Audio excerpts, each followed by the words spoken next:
Welcome, guys. Merry Christmas. We got a 3-game NFL slate to talk about here. The main slate, well, I guess there's technically 2 main slates, but most of the games being played on Christmas Eve tomorrow. But we do 3 games here on Sunday. One game looks pretty appealing. We just look at the over-under. The other 2, not as much. It'll be very interesting. A lot of strategy involved for building out GPP lineups. I think a majority of the field is going to load up on the first game. So yeah, I think the other 2 games don't look as appealing, but, you know, guys are going to be lower owned in those games. Basically, everyone in the second 2 games outside of like the Tampa Bay guys, I think are going to be pretty low owned in tournaments. So do my best to break it down for you guys. If you're new, my name is DK. Again, I cover content for NFL and NBA DFS. If you guys are playing the Christmas Day NBA slate, go ahead, check out my video there. Also have some videos breaking down some prize picks, props. I like the 2-pick play for tomorrow's Saturday slate, Christmas Eve slate. But the sponsor of today's video, guys, is Prize Picks. If you're not familiar with Prize Picks, player prop site, you build 2, 3, 4, 5, up to 6 player props. You can win up to 25 extra money. You can mix and match sports. All the sports they have are listed up top. So if you guys want to give it a try, you can use the code DKDFS for a 100% match up to $100, meaning you deposit using my code $100. That's a free $100 to play with on the site. And if you're looking for more in-depth content, player pool, live streams, private live streams, every single main slate, Discord access, if-then statements, ton of content. You can check on my Patreon linked down below. All right, but let's first take a look at these Vegas odds for these games. So Green Bay and Miami, as I mentioned, kind of hinted at, it's a 50 over under. The Dolphins are 3.5-point favorites. No real weather concerns there. But if you look at this game compared to the other 2, you can see why it's going to be a very popular game. Denver and the Rams is the middle game here. Got 36.5 over under. The Broncos are 2.5-point favorites. It is being played in the Dome, though, in LA. And then Tampa Bay and Arizona, 40.5 over under. Tampa Bay, I should say, 7.5-point favorites. So we'll go team by team, kind of talk about players I think are viable in both formats, and then, we'll get out of here. So starting off with Green Bay, they get Aaron Rodgers at 9.5K. So the positive here is it's a good matchup. Miami's defense has not been great. There's no real weather concerns, and it is the highest over under the slate. The negative, we really haven't seen the upside from Aaron Rodgers this year. Like, his highest game so far is 20 fantasy points. But they're definitely more of a run-first team.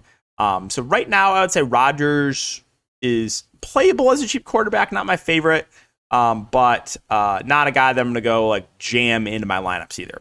Running backs, we know it's going to be a relatively even split here with Aaron Jones and A.J. Dillon.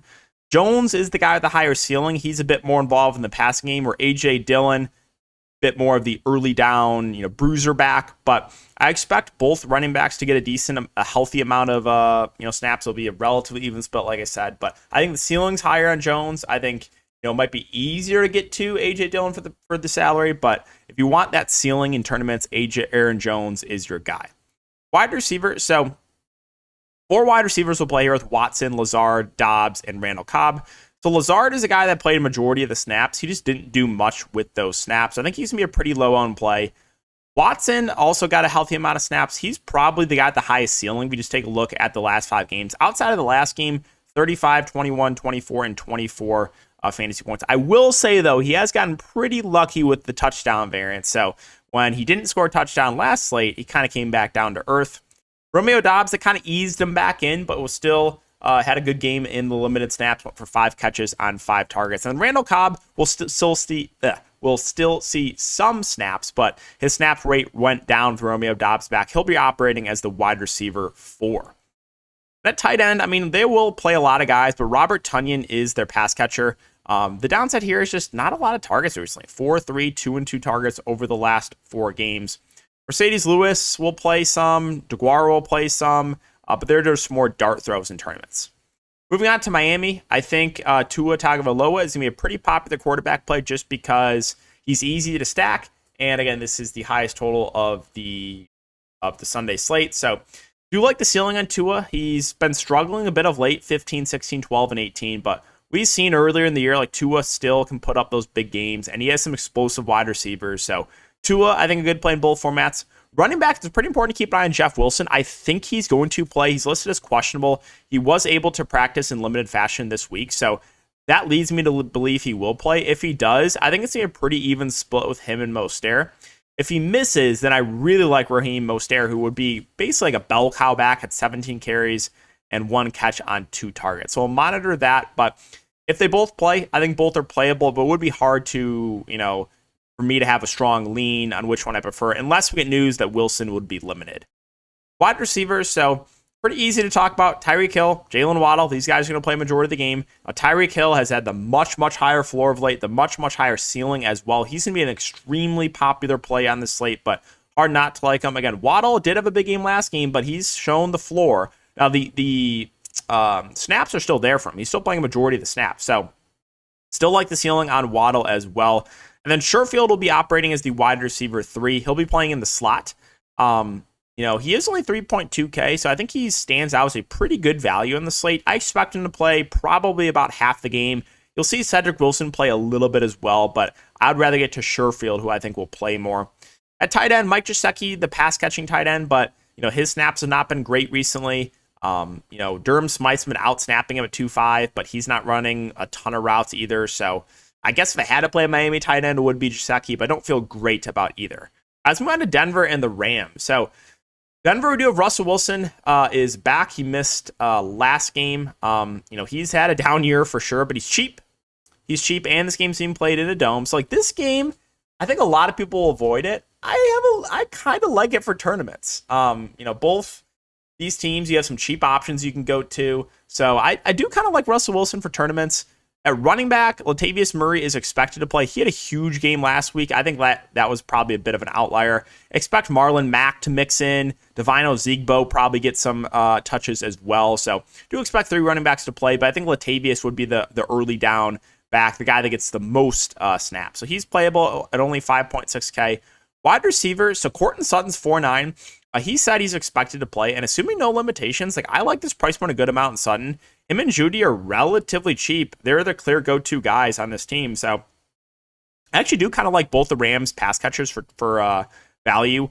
Sutton, if he's not limited. And then wide receiver 3 most likely will be rookie Brandon Johnson. He's been operating as a wide receiver 2 over the last couple of weeks, but he'll shift down to the wide receiver 3 at the flat min price. And then at tight end, Dulcich, I do kind of like for value as well. He didn't do much last week. I'm not super worried about it, though. He has shown his upside. He's flashed his ceiling. He's a great pass catcher, and he's only 3.9K.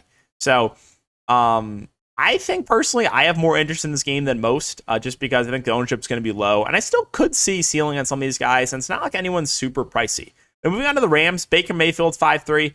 I think I would rather get to Russell Wilson if I'm going to play a quarterback in this game. Russ Wilson at least has a little bit of rushing upside. I think his floor plus ceiling is a bit higher right now than Baker Mayfield. Running backs, so 3 running backs played to the Akers, Kerwin Williams, and Malcolm Brown. Malcolm Brown was used a lot in third downs. Kerwin Williams, I'm surprised how little he's been utilized down the stretch. Rookie running back, you would think with the Rams having nothing to play for, he would play more. But Cam Akers has been, the early down back. He's getting most of the carries. I think he's playable in tournaments. If they get goal line touches, he'll probably be the guy. Wide receiver, so I like these Rams cheap wide receivers for salary relief. They're going to play, so we have no Ben Skowronek, no Cooper Kupp, no Allen Robinson. So Van Jefferson and Tutu Atwell will be the 2 main wide receivers. Van Jefferson, the guy with the higher ceiling. Tutu, play a decent amount in the slot. He'll get some carries as well. I think he has the higher floor, but I like them both quite a bit for value. And then wide receiver 3, I think it's going to be Brandon Powell. He played the most. Him and Austin Trammell kind of played the most, but I think Powell has the higher ceiling. I think Trammell will get some snaps. I think even preseason GOAT Lance McCutcheon could get some snaps. So, but mainly I think Jefferson and Tutu. But if you wanted to take a shot in a wide receiver 3, you definitely could. They're all the flat min price. I think Powell gets the nod for wide receiver 3, but you probably do get some Trammell and McCutcheon snaps as well. And then at tight end, Tyler Higbee played almost 100% of the snaps last week. I think he's a relatively safe play at tight end. He's still running a lot of routes. Like I said, played almost all the snaps. So, everyone's cheap on the Rams. So, I don't mind that team. All right, Tampa Bay. So Tom Brady, I think, will be a pretty popular quarterback play. It's a really good matchup here against Arizona. He just throws the ball a ton. 43, 54, 55, and 44 attempts. I think he's a good play in both formats. Like I said, he'll be one of the more popular, if not the most popular quarterback plays on the slate. So he looks good. Running back should be a relatively even split here with Fournette and Rachaad White. I think Fournette gets more of the early down short yardage work, where Rashad White, I think, is going to be a bit more involved in the passing game. But I think both running backs look like pretty good plays in a good matchup. The issue is, like I said, it's going to be a relatively even split. At wide receiver, I think Chris Godwin stands out as one of the best plays on the slate. Just a super high floor, high ceiling, plays like almost 100% of the snaps, gets like averages like double-digit targets. He looks great. A little bit more of the boomer bust play, I would say, is Mike Evans.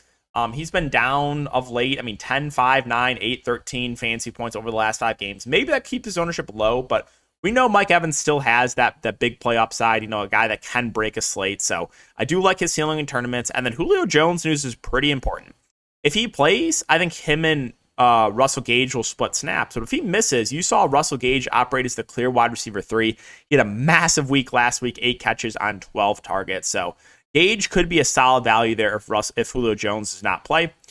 And then tight end, I mean, you should see Cade Otton and Cam Brate kind of split the tight end duties.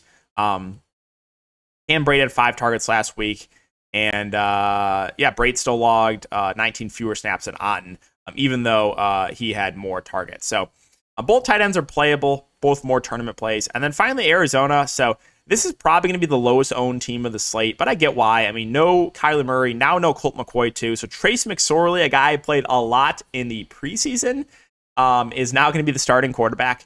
And he's a guy that has a little bit of rushing upside, just a dart throw in tournaments. He's really, really cheap. But yeah, it's hard to feel confident in him, but literally no one's going to play him. No one. At running back, James Conner should play majority of the game here. He is involved in the passing game. I think he's a good play in both formats. This offense, not expected to score much, but Conner should be a guy that, gets a healthy amount of touches. Wide receiver, you have Hopkins and Hollywood Brown. Hollywood Brown is questionable, but expected to play. I think both these guys are going to be pretty low owned. I think they're both decent tournament plays. I mean, Trace McSorley, if you think they can at least move the ball, then you can target these Cardinals wide receivers. If you think the Cardinals just will not be able to move the ball at all, then obviously just fade. But you're going to get low ownership on these main Cardinals. Wide receiver 3 will probably be a mix between Robbie Anderson and AJ Green. I would rather go to like the cheap Rams wide receivers. And then at tight end, I mean, Trey McBride, not a bad value play. 6 and 5 targets over the last couple of weeks. He was a great pass catcher in college, starting to turn it on a little bit of late. So I think he's a decent punt play, has been playing a majority of the game since Zach Ertz has went down. And then defense. So like defense, we know is a super high variance position, but I feel like a majority of the field is either going to play, the Broncos or the Rams D, because that's the lowest total. Or even the Bucks. I mean, any of these top defenses will be popular. If you wanted to go to a contrarian defense, I mean, maybe the Dolphins, but I think majority of the field will be looking to either the Rams, the Bucks, or the Broncos. So I know it's a shorter video, guys, but only 3 games. That's going to wrap it up. Hope you guys have a great holiday. Hope you enjoy Christmas Day. Hopefully these games are decent and you guys can win some money. If you guys do enjoy this, make sure to like, subscribe, hit the notification bell. I'll see you all in the next video.